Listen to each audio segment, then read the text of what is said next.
Hey everybody, Jay Super Awesome here. I'd like to welcome you all to week number 44 of the TheHORRORman's SlashBack Saturday Challenge.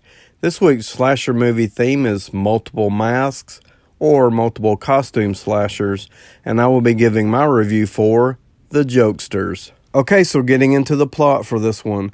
Four good friends are the members of the successful internet prank show Prankmasters.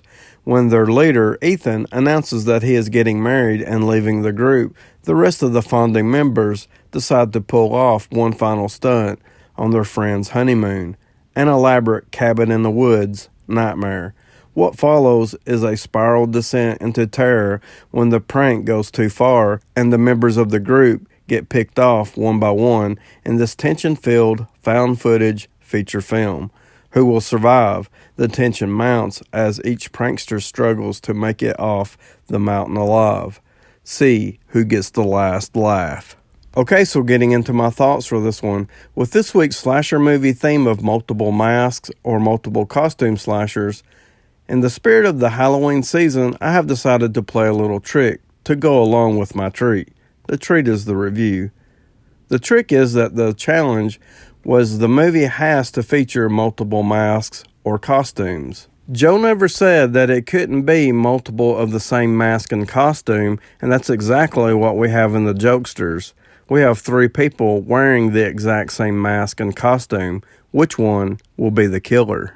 So that is my little trick. I will be giving my review for The Jokesters. The Jokesters are a group of people who are always playing pranks on each other and other people. They film it and they put it on the internet for their viewers.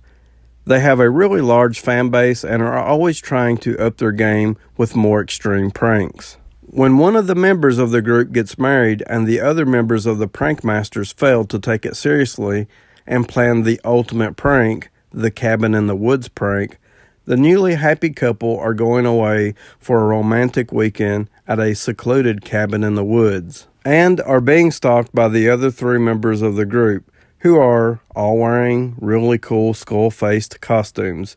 So we have three people wearing the same costume, and it's impossible to tell who is who. Once at the cabin, they climb on the roof and start thumping on the roof with an axe. And then later on, when the couple start to have sex, they start thumping on the side of the house with the axe.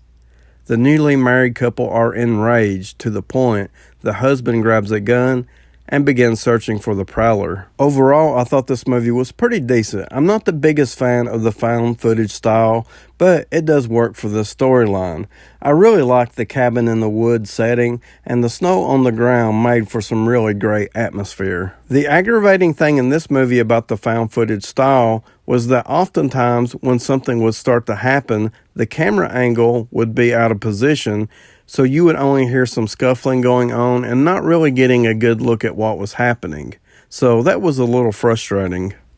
I really do like the idea of the cabin in the woods prank. I really like the twist at the end of the movie when the killing finally started. Let's just say one of the pranks takes a turn for the worst, and I'll leave it at that. Okay, so now I'm going to talk about the cast of characters we have in The Jokesters. What we have here are an annoying group of characters that have a successful internet show called Prankmasters. We have Nick, Andrew, Chris, and Ethan, who has decided to leave the group and marry Gabrielle and leave the world of pranking behind him. Nick, Andrew, and Chris are looking to get one last prank in for the season finale. Overall, I wasn't a big fan of the characters in this movie, but I thought the actors did a good job at being annoying jokesters. Okay, so now I'm going to talk about the most important part of a slasher movie, that is the killer and the kills. I absolutely love the skull-faced costumes in this movie. Just look at that mask on the cover of the DVD. Skull masks just work for me. As far as the reveal of who the killer was, I wasn't all that surprised by it. You could kind of tell it was coming.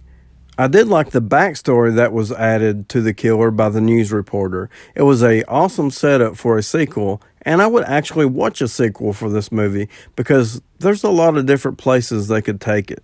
And as far as the kills go in this movie, it has a pretty low body count with only 4, so that's pretty disappointing.